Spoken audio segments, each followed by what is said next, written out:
तेल, मिसाइल और कूटनीति। मिडिल ईस्ट में एक बार फिर बड़ा खेल शुरू हो गया है।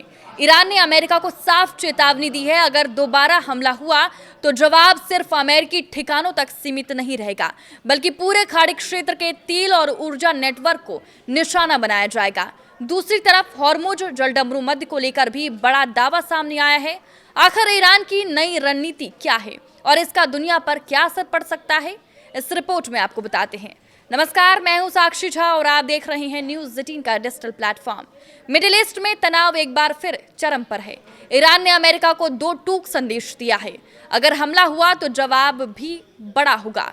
और इस बार सिर्फ मिसाइलों की बात नहीं हो रही है, बल्कि दुनिया की तेल सप्लाई की सबसे बड़ी लाइफलाइन को लेकर भी नई रणनीति सामने आ रही है। न्यूज एजेंसी रॉयटर्स की रिपोर्ट के मुताबिक अमेरिकी राष्ट्रपति डोनाल्ड ट्रंप ने 28 जुलाई को ईरान की ऊर्जा नेटवर्क को अहम बुनियादी ढांचे पर हमला करने की चेतावनी दी थी। इसके तुरंत बाद ईरान ने अपने कूटनीतिक संपर्क तेज किए। ईरान के विदेश मंत्री अब्बास अरागची ने सऊदी अरब, कतर, तुर्की और पाकिस्तान के शीर्ष नेताओं से बातचीत की। मकसद साफ था, अमेरिका पर दबाव बनाया जाए ताकि वो सैन्य कार्रवाई से पीछे हटे। लेकिन बातचीत के साथ साथ चेतावनी भी दी गई।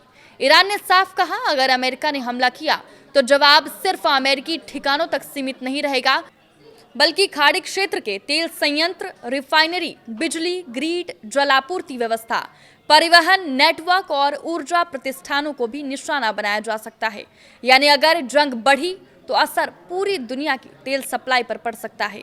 ईरान ने अपनी चेतावनी को मजबूत करने के लिए 2019 का भी जिक्र किया, जब सऊदी अरब की अरामको ऑयल फैसिलिटी पर ड्रोन और मिसाइल हमला हुआ था।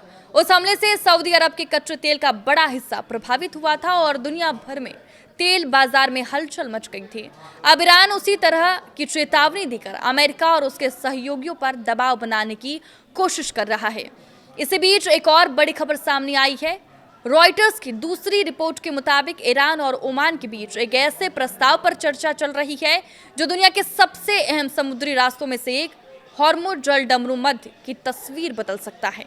अगर ये समझौता लागू होता है तो इस रास्ते से गुजरने वाले जहाजों पर ईरान का नियंत्रण पहले से ज्यादा मजबूत हो सकता है। हॉर्मुज जलडमरू मध्य क्यों इतना अहम है? क्योंकि दुनिया के बड़े हिस्से का कच्चा तेल इसी समुद्री रास्ते से होकर गुजरता है। अगर यहाँ किसी तरह की रुकावट आती है तो सबसे पहले असर वैश्विक तेल की कीमतों पर पड़ता है और फिर महंगाई से लेकर अंतर्राष्ट्रीय व्यापार तक सब प्रभावित हो सकता है।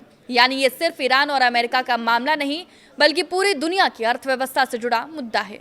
तनाव के बीच अमेरिकी राष्ट्रपति डोनाल्ड ट्रंप का बयान भी सामने आया है। ट्रंप ने कहा कि अमेरिका बातचीत के लिए तैयार है, लेकिन ईरान को कभी परमाणु हथियार नहीं बनाने दिया जाएगा। ट्रंप ने दावा किया कि अमेरिका बड़े सैन्य हमले की तैयारी में था, लेकिन ईरान की ओर से बातचीत की इच्छा जताए जाने के बाद हमला रोक दिया गया। हालांकि उन्होंने ये भी कहा कि देखते हैं आगे क्या होता है। यानी एक तरफ मिसाइलों की चेतावनी तो दूसरी तरफ बातचीत की पेशकश और तीसरी तरफ दुनिया के सबसे अहम तेल मार्ग पर बढ़ती रणनीतिक हलचल। अब सबकी नजर इस बात पर है कि क्या कूटनीति इस टकराव को रोक पाएगी या फिर मिडिल ईस्ट का ये तनाव पूरी दुनिया के लिए एक नए ऊर्जा संकट की वजह बनेगा। आपकी इस वीडियो पर क्या राय है, हमें कमेंट करके जरूर बताएं। नमस्कार।